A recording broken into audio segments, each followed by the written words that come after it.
Hello everyone. I hope you are all safe despite of this pandemic. So first of all, I would like to greet and give thanks to our very kind professor, Professor Ambrosio L. Yalong. Good day to you, sir. And also to my fellow classmates. Hello guys, see you soon. So in this video, we will be presenting our strategic plan of San Miguel Corporation together with my group mates, which are Mr. J.U. Luis Liano and Mr. Darius Ricamara. Now, San Miguel Corporations is one of the most famous and largest company here in the Philippines.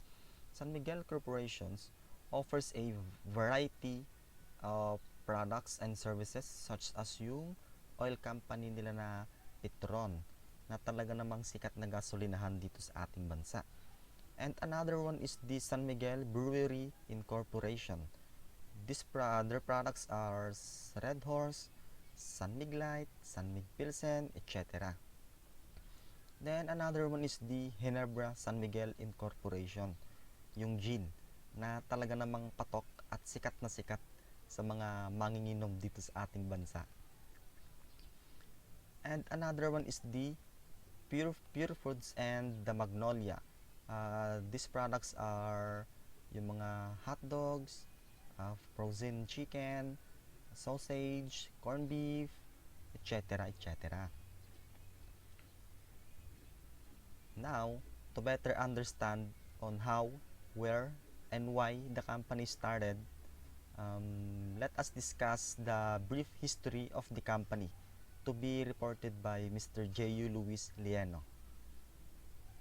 So, to fully understand how we developed and made this strategic plan from its SWOT analysis to the matrix to its conclusion and taking action, we have to discuss the brief history of San Miguel Corporation. So, the San Miguel Corporation was established in the late 19th century here in the Philippines and started as a brewery. San Miguel Corporation at the time was called La Fábrica de Cerveza de San Miguel, and this is Southeast Asia's first brewery produced and bottled. The company expanded within the span of generation, and thus San Miguel beer will become an icon among beer drinkers like here in the Philippines. I'm just gonna read this. Today, the company has over 100 facilities in the Philippines, Southeast Asia, and China. One of the country's premier business conglomerates, San Miguel extensive product portfolio includes over 400 products ranging from beer, hard liquor, juices, dairy products, and many more. For generations, the company has generated strong consumer loyalty through brands that among San Miguel Pale Pilsen, Ginebra, Monterey, Magnolia, and Pure Foods flagship product. San Miguel beer holds an over 95% of the Philippine beer market. That's all of the brief history. So, according to that history, we have to acknowledge the fact that this company existed for over a century and still gaining large amounts of profit, expanded to produce variety of products that are not within their scope based on their industry during their early years of business operation, which is purely brewery, alcohol, something like that, which means that it faces a lot of inevitable problems. There's a lot of strategy over the years, like I didn't mention this on the history, but it does a strategy like aggressive competitive strategies and shred long range planning. And San Miguel Corporation had manifested adaptability to different kind of external and internal environmental conflicts. This strategic plan of ours was created through depth researching of San Miguel Corporation history and understanding the company's operational activities. So to further discuss, we will proceed to the SWOT analysis that will be tackled by my fellow groupmate.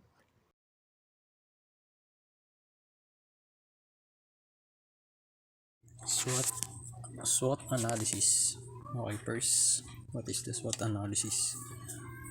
SWOT stands for strengths, weaknesses, opportunities, and threats.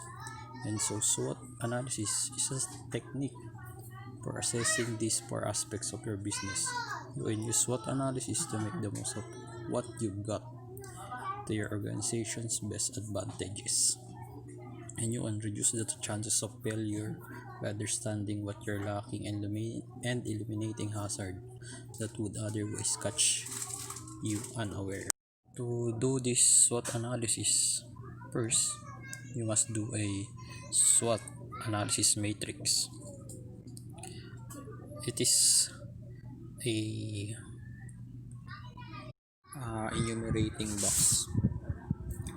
You can list down all the strengths, weaknesses, opportunities, and threats that the company has.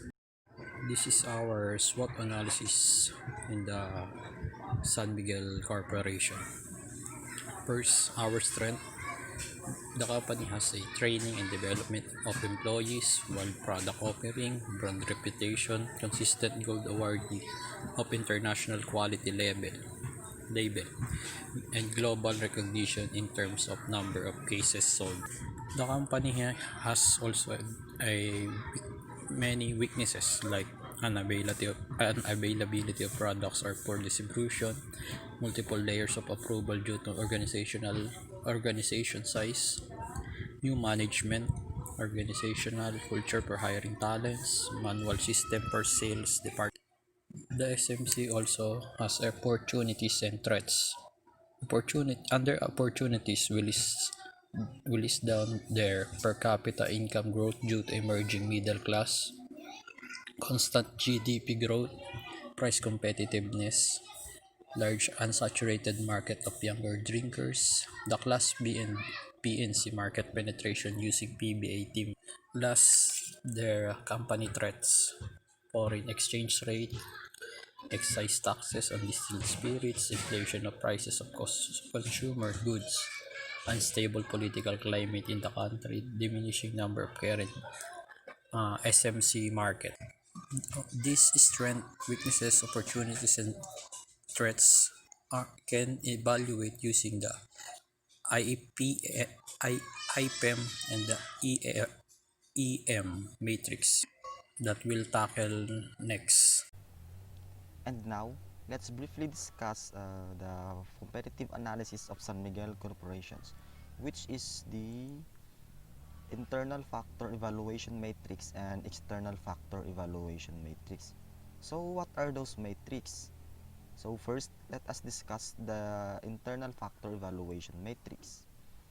So internal factor evaluation matrix refers to a strategic management tool used for evaluating, assessing, and auditing the major strengths and weaknesses of the company. And the strengths and weaknesses are used as the key internal factors in this evaluation. Tsaka this serves as the used to create strategies of the company. So para lang siyang SWOT analysis, no, but the difference is there is a corresponding number in every factor, yung strength. So there are weight, ratings, saka weighted average. So in weight, each factors ranging from 0, which is the lowest importance, and 1 is the highest importance. So yung sum dapat lahat nito is equal to 1. And yung rating naman is sa strength, 4 is refers to a major strength, and 3 is refers to a minor strength. And sa weaknesses naman, 2 is minor weaknesses and 1 is the major weaknesses. And then multiply mo lang yung weight dun sa rating and makukuha mo yung weighted average. And if you sum up all the weighted average of each factor, so ang na-compute natin na internal factor evaluation matrix ng San Miguel Corporation is 2.7. So ano nga bang ibig sabihin ng 2.7 na ito? So the result in some points is above the weighted average, which is 2.5. So ano nga bang ibig sabihin ng 2.7 na ito? This means and indicate that the company has a strong position, internal position compared to its competitor. So yung San Miguel Corporation, mas strong siya and lamang siya compare sa kanyang mga competitor. And kung below naman siya ng 2.5, ibig sabihin mas magaling or angat yung kanyang competitor compare sa kanyang company. So, the next competitive analysis is the external factor evaluation matrix. So what is this matrix? It is a strategic analysis tool used to examine companies' external environment and identify the available opportunities and threats. So in internal factor evaluation matrix, nakafocus siya sa strength and weaknesses. Dito naman, ang focus niya is opportunities and threats. So in computing the weighted average, same lang sila ng process. So but the difference is yung rating. So yung rating niya is 4 is equivalent to superior response. 3 naman is above average, 2 is average, and 1 is poor. And then same lang sila ng process. Multiply mo lang yung weight times rating, makukuha mo yung weighted average. And then you sum up all the weighted average in each factor. And then makakompute mo is 2.6 for the external factor evaluation matrix of San Miguel Corporation. So, what does it mean by the result of the external factor evaluation matrix of San Miguel Corporation? It shows that the company got a weighted average of 2.6. It means that the company's strategies are well designed. So, bakit nasabing well designed? Because the company is able to meet the opportunities, and then at the same time, nade-defend niya yung mga banta or threats na pwedeng mangyari sa company. So, this is the last and the most important part of the video. So, after conducting the internal, external, and competitive analysis of the San Miguel corporations, therefore, the group are able to come up to recommend some of the strategic objectives to be pursued by the company. So, what are those proposed strategic objectives? So, these are as follows. So, the first one is for company to enhance value of the established businesses. So, as the famous company name is well known worldwide, the company should maintain and keep the good reputation of its products and services. So, tama nga naman, no? So, the second one is for company to continue diversify into industries that underpin the development and growth of the Philippine economy. So, from here, expanding the company branches in a different part of the world to be a great development of the company would help to improve the Philippine economy.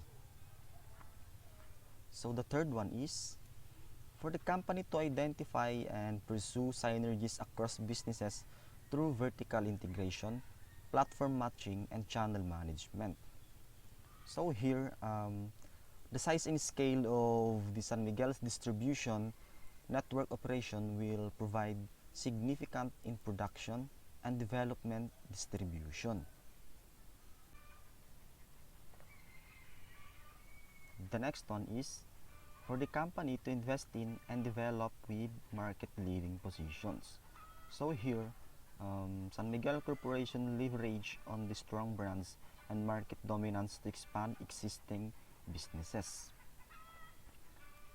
And the fifth one is for the company to adopt the world-leading practices and joint development of the businesses.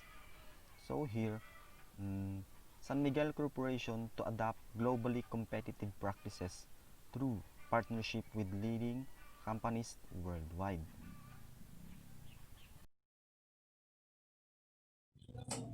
This is the taking action plan. First, for the company to enhance the value of the established businesses. To enhance the value of the established businesses, ever striving to achieve even greater efficiencies and operational excellence, meaning continuous research, on how to improve the businesses, enhancing the latest product, and continuing to create many variety of beers and other alcoholic products so that the customers may have many choices. Diba nga, pag maraming pagpipilian, hindi masasawang isang customer na paulit-ulit na lang yung kanilang nabibili doon sa isang brand na yun. Tsaka try to look other strategic method that can be used to strengthening the company against from their other competitors. Also strengthen the brands by improving product visibility in targeting areas where there is room for growth in market share. Meaning, kailangan dagdagan o lagyan pa nila ng maraming store ang mga business capital like in BGC, Makati Ab, MOA, and of course sa ibang bansa, overseas. Dadagdagan pa nila gaya sa China na lalo dumalaki ang populasyon ng bansang ito. Maganda ang madudulot nito sa business nila. The second taken action plan for the companies for the company to continue to diversify into industries that underpin the development and growth of the Philippine economy. SMC or the San Miguel Corporation must continue to seek strategic acquisition and greenfield opportunities, positioning the businesses in the way to best contribute to country's economic growth and industrial development. Like what I've said earlier, continuous research of different strategic method, the company must help the economic growth of the country, like giving more jobs to Filipino workers. Pag maganda ang kitaan sa Pinas, lalakas din lahat ng businesses dahil may power ang mga customers na bumili dahil sila nga syempre may pera ang pambili na sila. It is just give and take situation. Help others and others will help you. Tulungan mo umadlad sila o yung mga mamamayan ng Pilipinas para tulungan rin nilang paunlarin palalo ang yung business. The third recommendation for a company to identify and pursue synergies across businesses through vertical interrogation, platform matching, and channel management is to create an even broader distribution network for the products and expand the customer base by identifying synergies across the various businesses. This third taking action will help the company to organize their complicated distribution across the various products and meets a higher demand of customers by identifying the synergies of the various businesses. So that's the recommendation third. And this fourth recommendation for company is to invest in and develop businesses with market leading position. As you can see that the San Miguel Corporation produce various kinds of products.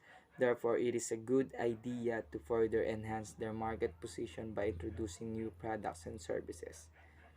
Now, these new products will help San Miguel Corporation to grow and expand on their different products respective markets and industries.